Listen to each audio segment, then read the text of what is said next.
오늘 본문에서는 유다 왕이었던 아마샤의 마지막에 대해서 기록하고 있습니다. 이 아마샤 왕은 남유다의 선왕 중에 한 사람이었던 요아스의 아들이었습니다. 어제 살펴본 것처럼 그도 역시 하나님 앞에서 선하다라고 하는 평가를 받았죠. 본문 앞쪽에 있는 3절, 4절을 다시 보십시오.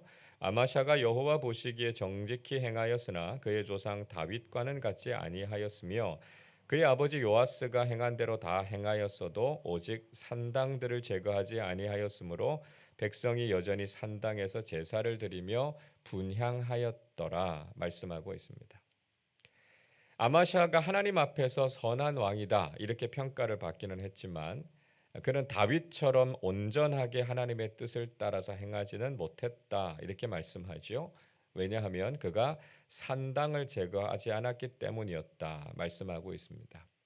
자, 이 산당이라고 하는 것은 예루살렘 성전 이외에 지방에 있었던 일종의 가정재단 이렇게 볼 수 있습니다. 그러니까 이 지방의 세력들이요, 정치적인 이유나 사회적인 이유로 이 산당들을 다 제거하지는 않았던 것이죠. 이 산당이 존재하고 있었기 때문에 아마도 성전에서 드리는 온전한 제사가 지장을 받게 됐을 것이고요. 또 이 종교를 빙자해서 세속적인 자신들의 유익, 또 자신들의 권력을 추구하고 있었던 바람직하지 못한 일들이 계속해서 일어나고 있었다라고 하는 것입니다. 물론 아마샤의 성공적인 업적들도 있었습니다. 5절 말씀에서는 아마샤를 통해서 남유다가 굳게 서게 됐다 그렇게 말씀하죠. 또 6절에서는 부왕을 죽인 신하들을 처단했지만 모세의 율법에 순종해서 그 자식들까지 죽이는 잔인한 일은 하지 않았다 이렇게 이야기합니다. 그리고 7절에서는 소금 골짜기에서 에돔 사람 10,000명과 싸워서 죽였고요. 셀라를 취해서 욕드엘이라고 하는 이름을 짓기도 했습니다. 자, 그런데 그는 이스라엘 왕 요아스와의 전쟁에서 패해서 포로로 끌려가게 되는 비극을 경험하게 되기도 했습니다. 자, 오늘 본문에서는 아마샤가 이스라엘 왕 요아스가 죽은 후에도 15년간 더 생존할 수 있었다. 이렇게 기록하고 있습니다. 자, 그러니까 생명의 위기를 딛고 다시 회복할 수 있는 기회를 얻게 된 것이죠. 그러나 결국 그는 반역으로 죽임을 당하고 말았다. 이렇게 말씀합니다. 19절을 보십시오. 예루살렘에서 무리가 그를 반역한 고로 그가 라기스로 도망하였더니 반역한 무리가 사람을 라기스로 따라보내 그를 거기서 죽이게 하고 이렇게 말씀하고 있습니다. 아마샤는 북이스라엘의 포로로 끌려갔다가 예루살렘으로 돌아왔지만 자신의 왕국에서 반역을 경험하게 된 것입니다. 그 반역을 피해서 라기스라고 하는 곳으로 도망을 가기는 했지만 결국 사람들이 거기까지 따라와서 그를 죽였다 이렇게 말씀하고 있습니다. 왜 예루살렘에서 사람들이 이 아마샤에게 반역을 일으키게 됐을까요? 오늘 이 내용과 평행 본문인 역대하 25장 27절에서는 이렇게 말씀하고 있습니다. 아마샤가 돌아서서 여호와를 버린 후로부터 예루살렘에서 무리가 그를 반역하였으므로 그가 라기스로 도망하였더니 반역한 무리가 사람을 라기스로 따라 보내어 그를 거기서 죽이게 하고 이렇게 기록하고 있습니다. 그러니까 아마샤가 돌아서서 여호와를 버린 후에 이런 반역이 일어났다라고 하는 것이죠. 처음에는 아마샤가 하나님 앞에서 정직하게 행했던 선왕의 모습이었지만 에돔과의 대승을 거둔 이후에 교만하게 됐던 것 같습니다. 북이스라엘과의 전쟁에서 지게 된 것도 하나님께서 그의 마음을 교만하게 하셔서 결국은 패배하게 된 것이었습니다. 역대하 25장 20절은 이렇게 말씀합니다.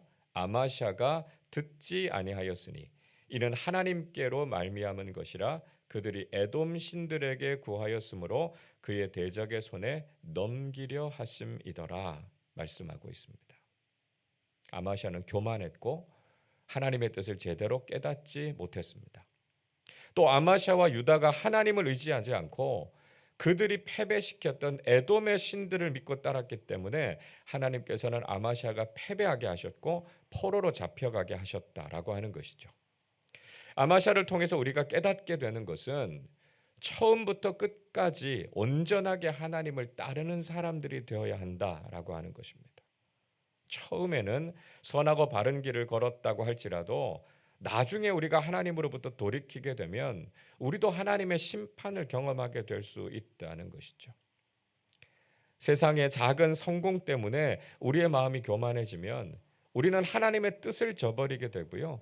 자신의 생각과 세상의 방법을 따르게 됩니다. 우리가 한결같이 하나님 앞에서 겸손하고 하나님께서 원하시고 기뻐하시는 뜻을 따라서 순종하는 사람들이 되실 수 있기를 바랍니다.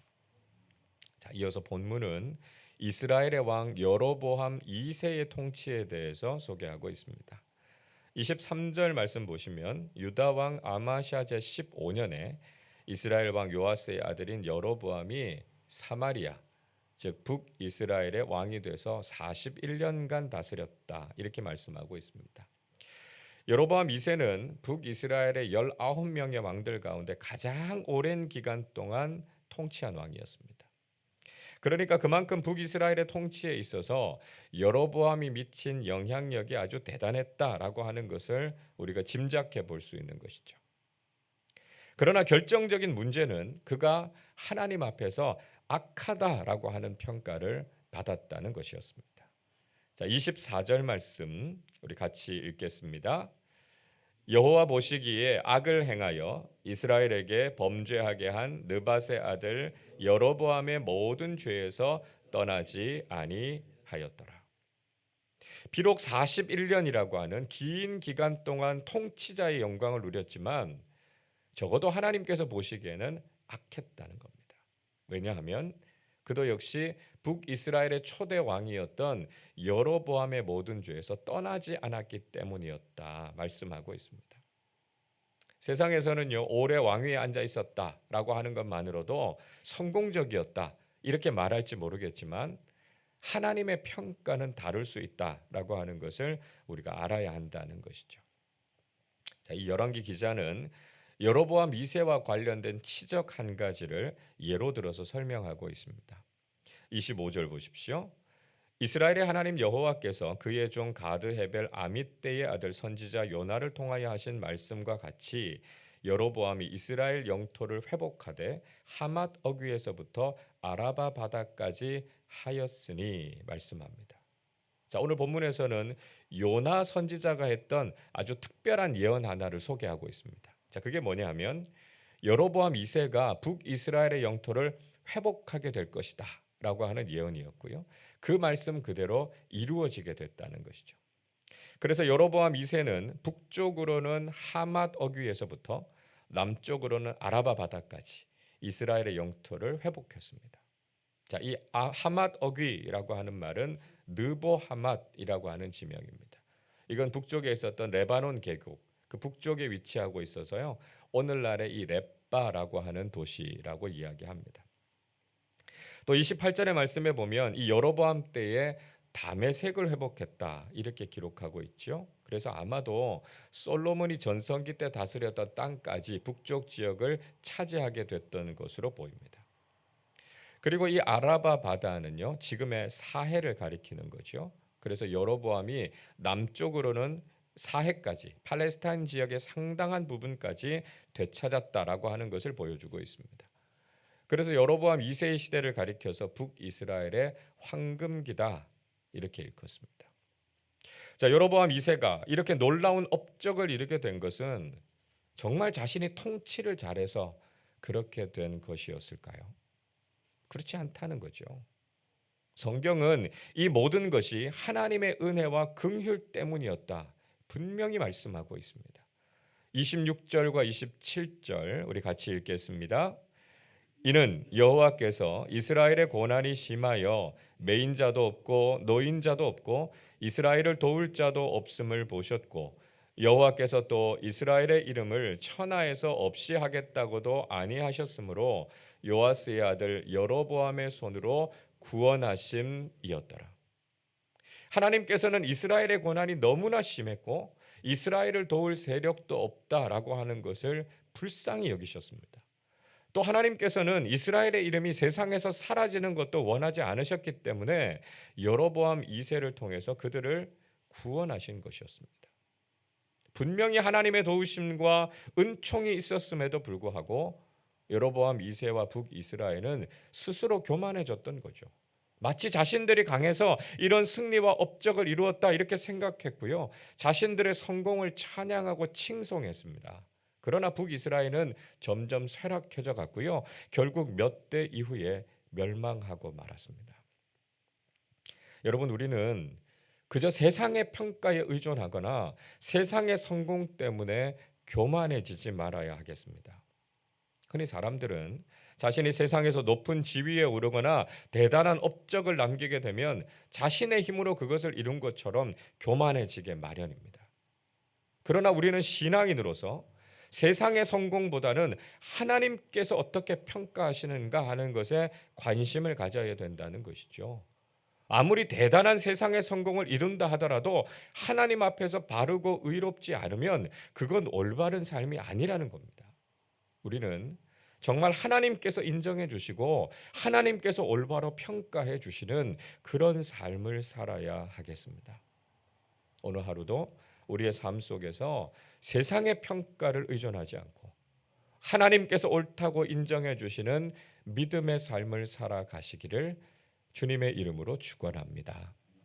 기도하겠습니다. 우리의 모든 삶을 주관하시고 다스리시는 하나님 아버지, 감사와 찬양을 드립니다. 우리가 오늘 유다 왕 아마샤와 이스라엘 왕 여로보암 2세를 통해서 귀한 교훈을 얻게 됐습니다. 처음부터 끝까지 하나님 앞에서 정직하고 바른 삶을 살아서 온전하게 하나님을 따르고 섬기는 사람들 되게 하여 주옵소서. 또한 세상의 작은 성공 때문에 교만하지 않게 하시고 하나님께서 의롭고 올바르다고 인정해 주시는 삶을 살게 해 주옵소서. 세상 사람들의 평가에 좌우되지 않게 하시고 우리의 삶을 다스리시는 하나님의 평가와 인정만을 바라보면서 살게 해 주옵소서. 오늘 하루도 저희들의 삶을 통해서 하나님의 영광이 드러나게 하시고 하나님의 인도하심 가운데 살아가는 저희들의 삶 속에 평안과 기쁨이 넘쳐나게 해 주옵소서. 감사드리며 우리 주님 예수 그리스도의 이름으로 기도하옵나이다. 아멘.